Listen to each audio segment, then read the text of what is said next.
Welcome to our video on Color version 7. We're working with the professional version here. I would like to give you a brief summary of the new functions in this version. To do so, I'll open a picture. I've chosen a beautiful street with an old car, and we'll now take a quick look at what's new, where you can find the new functions and presets, and what else there is to discover. On the left-hand side, as usual, are our templates, the presets. There are now 272 of them, so quite a few more have been added. In addition, all the presets have been redesigned and given newer, more contemporary effects. The colour scheme category, you can see some of the presets here, is new.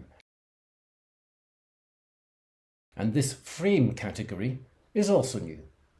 Here you can find a whole range of different frames, some of which are very artistic. There are colourful photo corners here, some oval mountings, or maybe even some window shadows. There's a whole lot to play with. If you watch the expert mode video that is also available, it explains how you can modify existing presets and create custom presets, basically how to do all that up here in expert mode. Everything related to the subject of presets is there on the left, and on the right there's a whole load of new things to discover. In the Finalize area, where we are right now, for instance, we have new photofilm emulations. The Ferrania ones, for example, are new. Fujifilm Instax is new. Lucky Super emulations are new. I'm going to choose this one, Instax Rainbow. If we get a little closer, we can see this is a slightly softer look with lots of grain in the image, which is what we expect from these analog films. I'll reset that, and we then see the normal image again. There are loads of new things to discover with the photofilm emulations. The Optimization Assistant has a new function, Mask Areas or Protect Areas, and the entire area protection function block has been completely redesigned. There are now a large number of presets and combinations of area protection variants. Let's choose this one at the top here to protect sky blue. We now see that the blue is no longer affected by the Optimization Assistant. If we turn the brightness down here, we see that the sky remains exactly as it was before. This is, of course, the protection for sky blue. So for the blue colour. Let's turn it off again and go down a bit further where we have the new Virtual Micro Details module. What are Virtual Micro Details? They are virtual because they are details that are not present in the photo and are rendered into it. I'm going to set the architecture category here. Now we turn the intensity all the way up so we can see a little better. Of course, that's a bit too strong now, but you can see how the textures on the asphalt and the concrete are generated into the image. We can also use the module to manipulate individual color tones. We can see color details have also now been added to the car, to the red.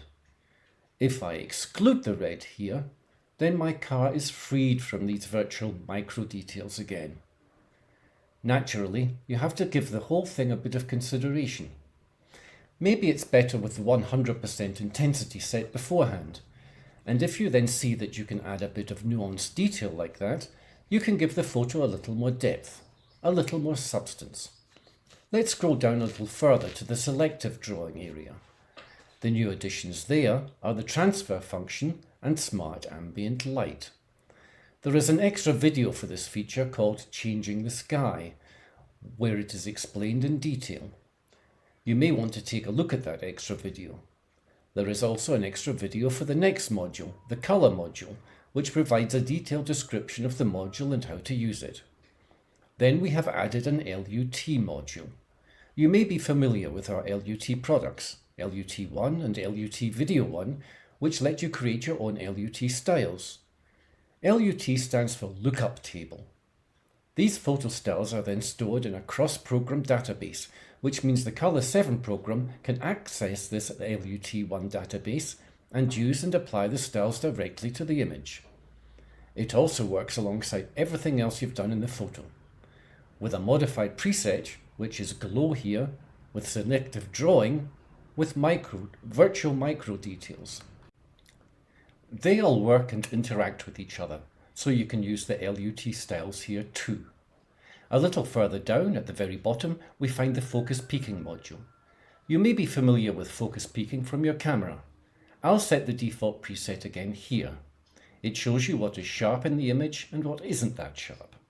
To be a little more precise, it means what parts of the image have details and thus a corresponding sharpness, and where the smooth areas are.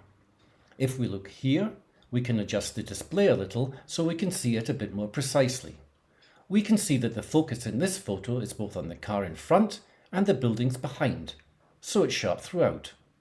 I can use this function to check where the point of focus is in my picture and whether I focused the picture correctly. So, we have reached the end of our brief summary of the new functions. There are many more details to discover. I hope you enjoyed it. Feel free to watch the other videos as well. There's definitely much more to see. With that, we'll see you next time.